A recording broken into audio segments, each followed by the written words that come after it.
Hey guys, let's talk about baby number three. Number three, I quite enjoyed this birth experience and I wanted to share that with you.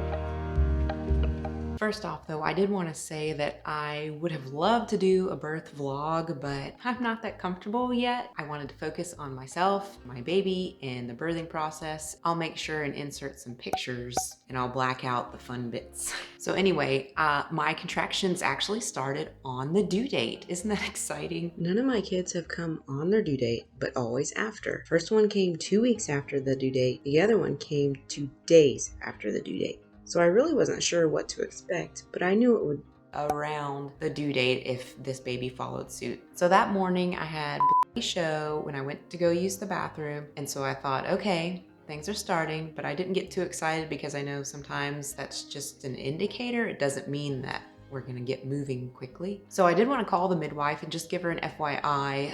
I like to think I'm a very communicative person, and so I just wanted to let her know, and she was kind of like, oh, okay, great. I started to have a little bit of contractions, but they didn't last. They were done by about lunchtime, so I was very comfortable with just going with the flow and listening to my body, trying not to get myself kind of psyched up or revved up or like, oh, baby's about to come, because I know sometimes that can get you stressed. I'm an easygoing person and I was just kind of like, okay. So this wasn't really like my previous birth, because my previous birth, once it started, it didn't stop until the baby had come, but things had kind of started and then they stopped. So I was like, false start.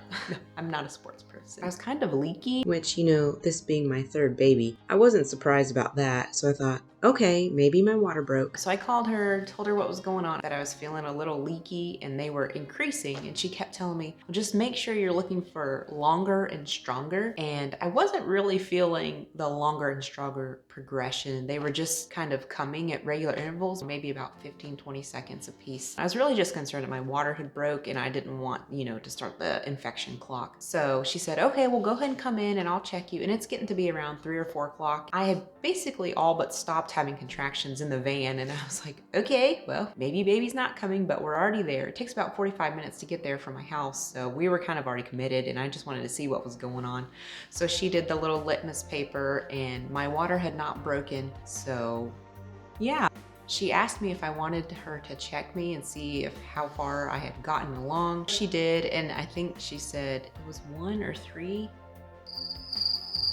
I can't remember. Oh, I wrote it down. I was dilated 3 centimeters, which really, that's not a lot. I'll be honest, I was a little deflated because I was like, oh man, baby's not coming. But I also tried to let it just roll off my back and press forward. All my other vitals were fine. And I told her, well, I guess I'll be calling you about 2 a.m. Spoiler alert. So at this point, we're getting to be about 5 or 6 o'clock. So we swung by Ingles, which is a grocery store, and just got their hot bar. I got some grape leaves because I was really just craving those, and then a big salad. And my mom was watching the 2-year-old, 2.5-year-old, almost 3-year-old. Who cares? He was about to turn 3. Gosh. I tried to relax and just kind of let things go how they were gonna go and not get myself worked up about it. Watch some Netflix. I watched the show Made, so if you haven't checked it out, it was very good. It took my mind off things. Hello? Is he awake? What's someone getting? Fussy. Hello. I'm talking about you. All right. So by this time it was, I don't know. I'm trying to film and hold on to this. It's not working, buddy. All right. You're ready for booby. All right.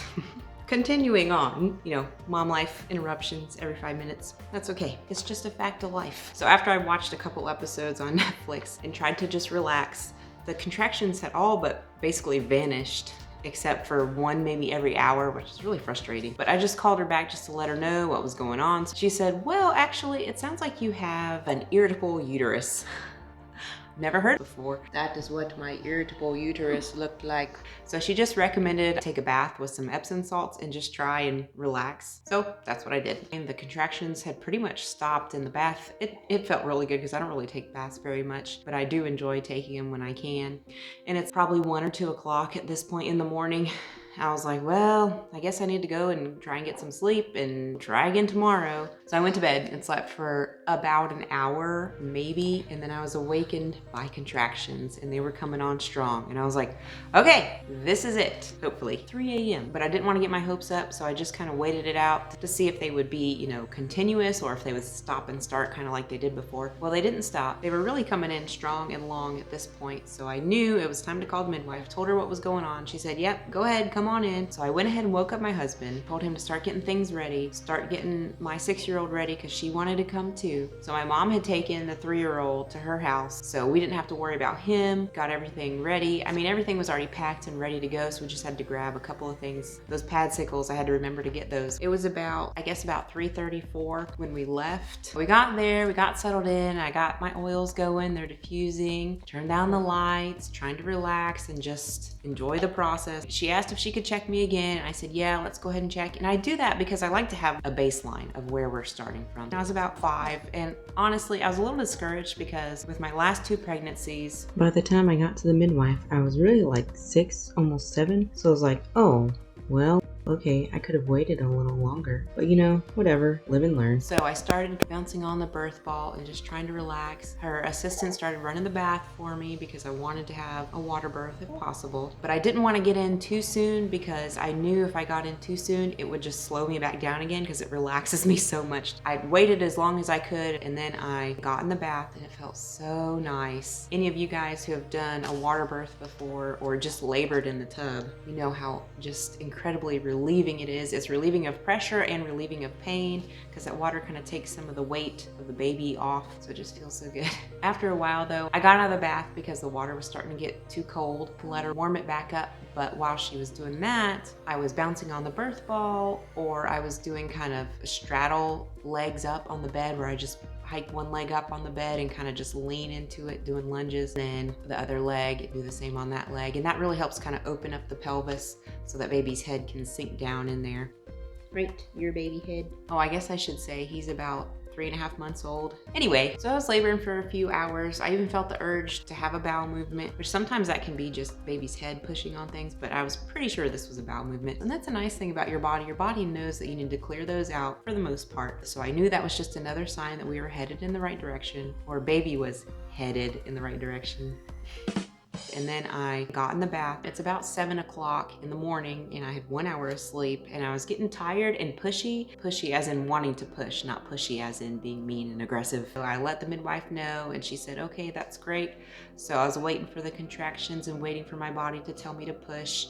And I was pushing, and I feel like I could feel his feet pushing up against the top of my uterus. It's the strangest feeling because I don't recall having that with the other 2. It was kind of interesting. So I pushed for probably 30 minutes and really didn't feel much progress. And the midwife, she was really great. She said, well, you are a little crooked in the tub. Just try and straighten out your spine all the way down to your sacrum. So I straightened out and I still wasn't progressing. At least I feel like I wasn't moving baby down a lot. I was kind of at a loss because this hadn't happened to me before. So I asked her, what do you think's going on? And she said, well, I'm not sure. And so of course she's checking the baby with the monitor and the baby's fine. She asked if she could check me again and I said, yeah, go ahead. She checks me and she said, well, you're fully dilated, but you have an anterior cervical lip.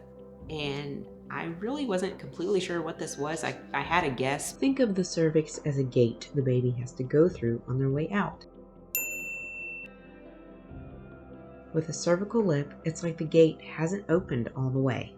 I was like, okay, well, what do we do about that? Or what do we do? And she said, well, you have 2 options. You can either keep going like you're going and baby's head will eventually cause enough pressure to kind of move it out of the way, or I can push it out of the way for you while you do 1 or 2 pushes and help you along. And I thought about that and I was like, man, I really don't like, invasive interventions. I'd rather kind of just do this on my own.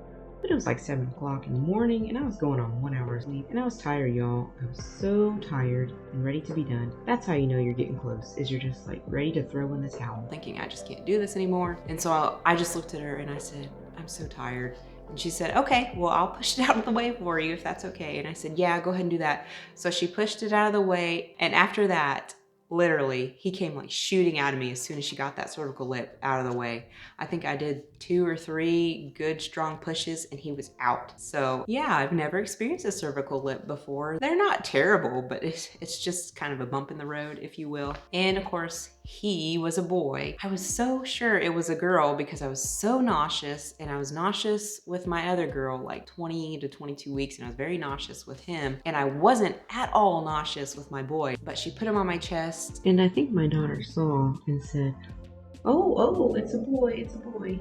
And I usually let my husband tell what it is because he told the last We're two. waiting for the cord to stop pulsating, and I was just thinking, little man, you tricked me. I thought you were a girl. And just like my other babies, he didn't cry.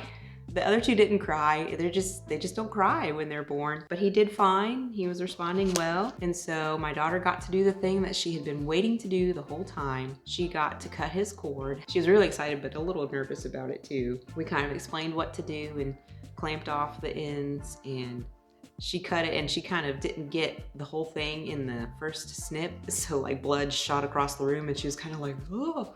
But we were like, no, it's okay, just try again. So she cut it and she was so excited. I don't have a picture of her cutting it, but I have a picture of her kind of like washing up and looking at it. She loved every minute. And to be honest, if I was a 6-year-old and I had the chance to do that, I would have jumped at the chance. So I'm glad she was able to do that and participate with me. After we kind of relaxed in the tub for a little bit, he was getting cold, of course, because he's naked and wet. My husband took him, and then I got out of the tub and got situated in the bed. I'm just smiling thinking about it. So sweet. Such a good experience, buddy. Anyway, so then after I got comfortable on the bed, I had him on my chest, skin to skin, for that golden hour. And it was just, if you have an option to do that, I highly recommend that. I mean, really, it's magical and it's so beautiful. While we were snuggling, it was time for the placenta to come out. And man, after you push out a baby, you just don't want to push out anything else. So the midwife was like, just give me some coughs. So I coughed, and I was able to kind of grunt through it and push it out, but at least it's soft. After we had that newborn exam, we just snuggled again. My daughter napped. My husband napped. I didn't nap. I was just ogling my baby boy. Then we ordered lunch, ate lunch, and then we went home. So I think he was born a little before 8, and we left about 1-ish. He checked out, I checked out, everything was fine. She went over with me things to look for and stuff like that. Well, I hope you enjoyed this story, and I hope it brings you some positivity in your day and some encouragement if you're pregnant and nervous about giving birth, or if you're like me and just like to listen or read birth stories. Even if it's a perfect stranger, I still like to hear your birth story. I just think it's one of the coolest things that can ever happen. I wish you all well, and I'll see you next time. And I will add too, that my daughter, I asked her, on the way home, I said, well, are you glad you came? Did you enjoy it? And she said, yeah, it was really great. I wish it was a girl though. And then she said, Mom, can you just keep it down next time? Kids, man, they keep it real, don't they? I did get loud at the very end after the midwife had started pushing the lip out and he was really coming out. Holy cow, that's like an adult-sized booger. There's trash right there.